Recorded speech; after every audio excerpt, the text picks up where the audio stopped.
So I'm going to start my talk with a small story. It's a story probably 30 years old. 30 years back, I had just moved to New York, and I met a guy called Jay Chung. Jay was my manager at McKinsey, and he told me a very interesting story. He said, you know, I graduated out from MIT in 1991. And I had the opportunity of joining a small tech company out of Seattle. And I could have been the 17th employee of this small tech company. But I was this topper from MIT, and I joined IBM Labs. I could have been the 16th employee of Microsoft. And here I am struggling to be a partner at McKinsey. So 1991, IBM was the world's undisputed leader. But 1997, it was Microsoft. The world has changed. We then saw Google, we saw Facebook, which then became Meta, and who knows what's going to happen in the future. But there is one industry which still remains to be undisrupted, which is yet to be disrupted. And that's the industry called universities or higher education. And that's the myth I want to demystify today. And I want to mention that it's going to change, and that's my belief, it's going to change. And I'm going to take you through our journey at Shoolini, why we believe it's going to change and what's going to change it. So Akash spoke about the core of every entity, the core of every profession, the core of every organization. And the core of the organization or the core of a university is research. Why research? It's very simple. A lot of people believe, and I think one of my friends asked me this question, what's your business model? And he started immediately talking about, sorry, Akshay, I don't know, he just left this room. He started talking about, oh, do you have a service company behind your university? I was a little perturbed because that's not what universities do, guys. A university is in the profession of creating knowledge. It's in the profession of actually creating more disruption. And that's the way we need to think about it, and that's why research is very important. Going back to 2002, 20 years back, I worked on a small project for the government of India. We were looking at, this was again with McKinsey, we were looking at how can we build IITs comparable to the best universities of the world. And we did a very interesting analysis. We plotted the top 100 universities of the world with both their academic and research excellence. Surprise, surprise, there was a pretty much correlation of 1 between academic excellence and research excellence. The point I wanted to drive is that if you want to build a great university, and in those days there were no ranking systems apart from Business Week, you have to build a great research platform. And research is in the form of academic research, it's in the form of research papers that you publish, as researchers publish, it's in the form of patents that your students or your faculty will go out and write, and it's in the form of incubations that will happen, money that you'll spin off through incubation that will happen through these research innovations. And that's going to be a bit of my journey, a bit of Shoolini's journey. I need the marker.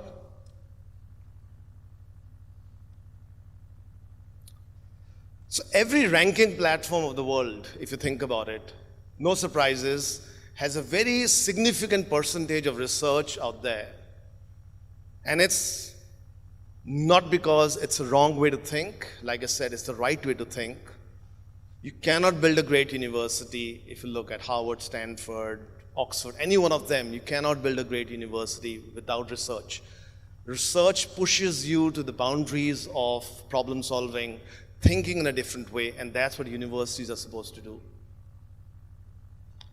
So that's Shoolini for you. We started 14 years ago, and we were very, very clear when we started. We said, research is the core of a university, and we will be a deep tech and research university.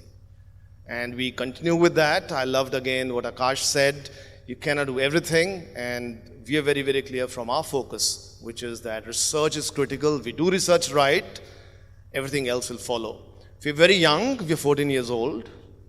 We are multidisciplinary. That's again, we believe is important when we think about a university. We do everything from deep tech to yoga, to music. We are founded by researchers, it's in our blood.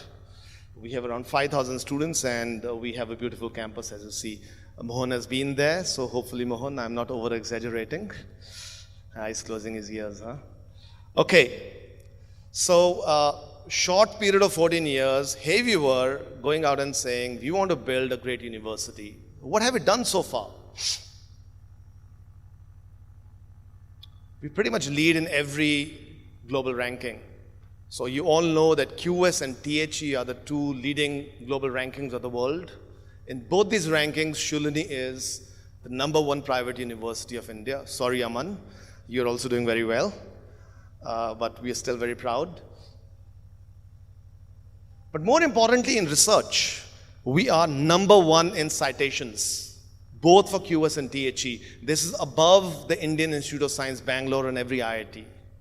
We are 39th in the world, and you can count 39 universities on your fingers, by the way. You are 9th in Asia, and we spoke about how many great universities exist in Asia. Again, I'm going to speak about it. Akash spoke about it. I'm going to speak about focus, so excuse me, Akash, if I repeat some of your learnings. Even in the Indian or the Skimago rankings, again, you'll see a repeat. These are unbelievable perspectives. And it's all coming about, all these rankings are coming about because we out there decided we are going to do research. I'll again state over here, we are bootstrapped. We started with 20 lakhs thinking about building a great university. I have a very dear friend, Pramat Sinha, most of you know about him. He's with Ashoka, he built ISB. I remember 15 years ago and I went to Pramat and said, Pramat, I want to build a private university which focuses on research. And Pramath told me, he said, Atul, kuch bhi kar sakte ho. Private university mein research nahi kar sakte. I then went and presented it to the proposal to my Secretary Education, Government of Himachal, and he said, Atul, he was an IIT Kanpur graduate like me. He took my report, threw it in the dustbin, and said, yeah, time waste mat karo. Apni MNC ki job karo. Why are you sort of wasting your time? Dunya mein, public sector mein to research nahi kar pate. How will you go about building research in a private university in India? So that was the starting point for us. We had no money. Of course, we didn't have great professionals from MIT or Harvard. So everything that we have done is actually bootstrapped, is homegrown, and I think that's what I'm going to talk about today. How can you guys do it? So I'm going to talk about 7 ideas, very similar to the way Akash presented. I'm going to talk about 7 things that we did, and I'm going to leave hopefully 5 minutes for any questions that you might have. The first, create a big, hairy, audacious goal, a vision that's unbelievable, a vision that people laugh at you. The first thing we did at Shoolini was to say that we will be a top 100 global university. I had a dilapidated 40,000 square feet building in the middle of Mall Road, Solon. I think we were smoking dope. But the belief was unimaginable. I don't think I'll have the belief today if I go and speak to my bureaucracy in my state or other people, but we had an undiluted belief that we can do it. So my dad, like you, Akash, he was part of the journey. He said, we'll start with biotechnology. So we said, yeah, we'll start with biotechnology. We had no idea what we were doing, but we said, we'll start with biotechnology. And he asked me, tell me, where do the best biotechnologists come from? And we said, they come from NIH, the National Institute of Health in Bethesda. So he reached out to his friends, and we had 15 postdoctorals and doctoral people who joined this 40,000 dilapidated building from NIH. Now imagining starting a business school with 15 doctoral students from Harvard. That was the strength of the belief that we had, and we communicated it across the organization. Again, Akash, you spoke about that. If you go to my peon at Shoolini and ask them, what's your vision? They will say that our vision is to be a top 100 global university. We live it every day, we breathe it every day, and we talk about it every day, and it's driven around research. Every faculty member, every research staff, every student, everyone in the organization talks about research, research, research. Every meeting with my father will start with what's happening in research. So if a faculty member goes and meets him, he will say, How many papers have you published? He will ask a student, how many patents have you published? What has happened? It is sometimes embarrassing for my mother. So he's a small cheat sheet with him where he speaks about the successes of Shoolini. I'll show that in a second. So we were in a marriage recently of a cousin of mine. So he keeps that in his pocket. And he's very proud of it. So he takes it out in the middle of this marriage ceremony and he starts showing it to people around. You know, that's the type of passion you need to have around your mission. And that's what you need to do, and you need to start believing it, and you need to start communicating it across to everyone in the organization. Anyway, that's the high-level stuff. I'll go a little deeper into a little more technical stuff. Second, again, Akash, I'm borrowing from you. Focus on specific research areas. Typically, most universities scatter around things. They'll say we do X, Y, Z. Every faculty member does different things. Every department does different things, and typically universities are very binary in the way they approach, highly fractured. So what did we do? We said, very simply put, we are going to work on 5 areas. Each of these 5 areas are very specific, can have an impact on the world in a positive way, and are directly impacted on SDGs. Again, remember, if you directly correlate your research to SDGs, you'll get higher citations. As plain and simple as that, because people are citing you. It's just like social media. They want to hear things that they're thinking about. So these are 5 things that we do. Water, cancer, energy, food, nanotech. But each of these start from chemistry. For example, water starts with chemistry. You're creating hydrogen from water, for example. We have one of the best teams in the world that works on photocatalysis. Moves into life sciences, biology. How do you clean water using biomolecules? Goes into AI models. Goes into economics, which is management. And finally, into sociology and people-related issues. So each of the issues can actually have a matrix, which is defined in one of these 5 areas for us. You can choose your specific areas, and make sure that the different departments talk to each other. Again, why do citations go up? Citations will go up when you move from pure photocatalysis into hydrogen, into clean energy, into water, and into economic issues. The moment you start doing that, you'll see your research will have a higher impact, and secondly, it'll also be cited more because it has higher impact. Like everyone in the corporate world, and there are, I think, some people from the corporate world over here who run businesses, I would laugh at academicians. I would say that, oh, this research is useless, etc. I fundamentally changed my views. I think you cannot fudge, these citations, etc. You do good work, you can do a little bit here and there. You'll only consistently get great citations. You'll only consistently get great patents if, for example, you can actually end up doing things which are relevant, which are being relevantly taught in this world. Another thing which I'd like to demystify about research is that results in research, and this is for my friends from business, is long. It takes a long time. For example, if you're working on hydrogen, you're not going to get results in 3 years or 2 years. Unfortunately, we start asking this question, show us results, what just happened to the community? It is the world of private equity investors, people like Akash, if he is doing that, to take research from universities to the corporate world, to make it scalable. Our role is to actually challenge the status quo. And that's what universities should do, and that's what we're trying to do over here. So focus on research, define your areas, be strategic. Number 3, build a culture of research. Normally it's thought, and I spoke about it, that get faculty from MIT, Stanford, pay them $1 million, and they'll do great research. My experience is completely on the contrary. And I'll give some statistics over here. You've all heard about the Stanford list, the 2-person Stanford list. There are around 14, 15 faculty members from Shoolini in the Stanford list, which is a sizable number. But 4 of them are doctoral students. They're students who are actually still doing their PhD. Out of the 14, 12 of them are actually homegrown students of Shoolini. There's a Clarivate list, which is the top 1% highly cited faculty list. There are 4 faculty from Shoolini in this list. All the 4 are actually Shoolini homegrown undergraduate, masters, PhDs. Sometimes we overcomplicate things by believing that the best talent sits in other parts of the world.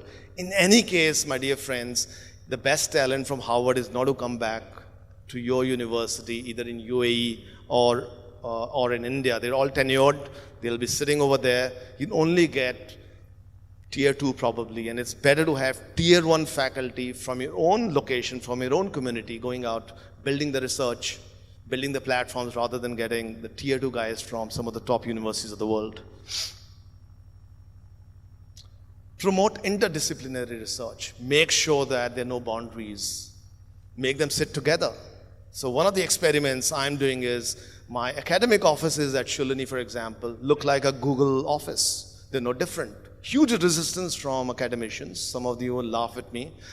Some of my, there are supervisors who come and inspect universities in India. They don't like it. They'll say, how can you have people sit together? Academicians are different. But if you believe that's the right thing to do, go out and do that. But promote, make people talk to each other, create interdisciplinary teams to make sure that people talk to each other. Celebrate research success. Every day in my email, for example, and sometimes it gets cluttered, we get emails, oh, I published this research paper, I've got this patent. Probably there are 20 such emails every day, and we celebrate each one of them. So celebrate successes, and finally have role models. The same kid who could not do much once becomes very successful, go out and promote that person. That's really what's happened as we've been doing this. We started thinking about it in 2018-19 and see how our research publications have gone up. These are all Scopus index journals. Increasingly, people are publishing in things which are unthinkable. 40 impact. So for people who don't understand, impact factor denotes the quality of a journal. So it's very common for faculty now to go out and publish in 40 impact factor journals, 50 impact factor journals. Yesterday, there was a paper published in Nature. Unthinkable 5 years ago. Unthinkable for any university in India, for example. And these things happen when you give confidence to your staff. You give them the pat on the back and say that, okay, go out and do it. I think one more thing I'll talk about culture is freedom. Ability to take risk. Go out and do anything. So there's a simple rule at Shoolini. You're a star. You can have 100 murders, we won't do anything to you. So for stars who are great researchers, we go out and give them complete freedom to do whatever they want to do. The researchers are also like artists. And that's something I learned from my father. He said, you can't have Picasso with a KPI of painting 10 paintings in a year. Same thing is about great scientists, great researchers. Don't give them KPIs, but nudge them towards improvement. Measure them, of course. But let them be the way they are, let them flow, but do make sure that they're accountable for their students as they start thinking about their research teams. Bring research into all academic programs. We started this experiment around 7-8 years back, where we started a program called the Summit Research Program. We said, let's start thinking about research at the undergraduate level. Can undergraduates do research? 30% of research publications today which are happening at Shoolini are actually happening by our undergraduate students. Unbelievable. Probably the best minds are undergraduates. So don't underestimate the work that your undergraduate students can do. Bring them across all programs. Again, sometimes we believe research cannot happen in management or humanities or softer sciences. Actually, why not? Great research can happen. And Avni is going to laugh at me. My dean of liberal arts came back to me and said, but there are no Scopus research papers in liberal arts. So I went back to my team and said, can you take out journals which are there for Scopus in liberal arts? And I think there's some 2,000 of them, large numbers. So sometimes they're myths. Break the myths. So take your research beyond faculty and PhDs into masters and undergraduates. Again, when we think about research, we think about student successes or faculty successes. We're only thinking about 3 parameters, either success in terms of a spin-off, a publication in a Scopus journal above impact factor 2, or a patent that is granted. I think these are the only 3 parameters we look at. Number 3, build an MIS. Peter Drucker said, if you don't measure something, you can't improve. So start measuring your success. It's very, very, very important. Measure it on a monthly basis, a weekly basis, a daily basis. It doesn't have to be in a negative way. It doesn't have to be, pushing people across the wall, like I said. But you should know where you're going, and you can go out and develop positive feedback loops with the faculty. So this is my MIS, and like I said, we are a little bunch of ambitious people. We look at comparison of Shoolini with the top 10 universities of the world only. And what you see is across all these 7 parameters, there's something called field-weighted citation impact, the impact by, and some of you academicians will know about it, citations per publication, output in top 10%, 1% journals, and finally international collaborations. You'll see in every parameter, Shoolini rubs shoulders with some of the best in the world. So start having high benchmarks and start comparing them. We compare them at the institutional level, we compare them at the research group level, we compare them at the individual faculty level. I do not hire any faculty today without actually creating this matrix. One more thing, incidentally, when you're hiring researchers, again, our experience is if you're hiring expensive faculty and they do not have a history on a track record of success, it's very, very unlikely that they'll produce amazing results. So go out and look at that historical context that they have succeeded in or not succeeded in. You can go out and hire a PhD from Harvard, but if he hasn't published, if that's your objective, if he hasn't published patents, don't expect that he or she is going to come to your university, start writing research grants, or start writing research papers. So historical success is very, very important, in my opinion, when it comes to a researcher. Encourage faculty-to-faculty international collaborations. Again, as academicians, many times we start looking at collaborations with Stanford, collaborations with Oxford, collaborations with the best universities of the world. One, it's very unlikely that they would like to collaborate with Shoolini. Why will they? But secondly, I'm going to take a second demystifying the value chain of research. And I'm going to make some strong statements over here. This is something which I bring in from my experiences at McKinsey. Let's think about the value chain of research. It starts with understanding or defining a problem, developing a hypothesis, developing the experiment, doing the experiment, getting data, collating data, doing analysis, and finally publishing a patent or publishing a research paper. That's the value chain, am I right? The most expensive part of this value chain is doing the experiment. That takes millions and millions of dollars of equipment, but it's also the least value add. Anyone can do the experiment. The highest value add is in the front, which is designing the experiment and finally doing the analysis. If you outsource that experiment part through an international collaboration, let's say with Stanford, they'll have all the expensive equipment out there. You can actually do research without having the best research equipment with you. So break the value chain, and it will happen through faculty-to-faculty collaboration, not institution-to-institution. So how can you build faculty collaborations? Encourage postdocs, send your faculty for postdocs across the world. Every faculty member at Shoolini is encouraged to go out and do a postdoc for 6 months to 1 year. Some don't come back, some come back. Who come back do well. Do faculty exchanges, start writing joint research projects. So 66% of publications at Shoolini are through international collaborations. Also, your citation impact actually goes up by a factor of 4 if it's through a collaboration.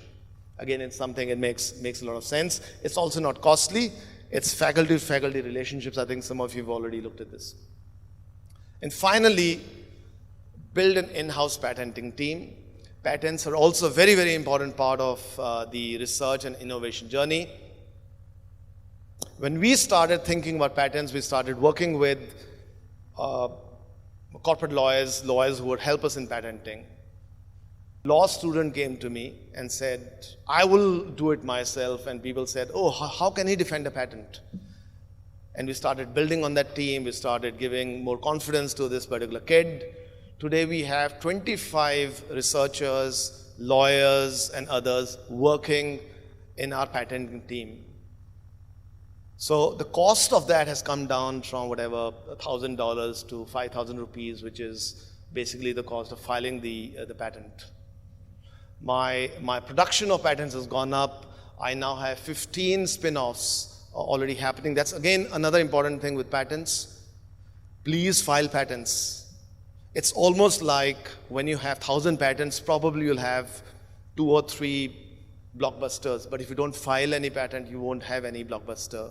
So get your students, get your faculty into the journey of writing, either research or grants or patents. It's very, very important, and build this in-house team.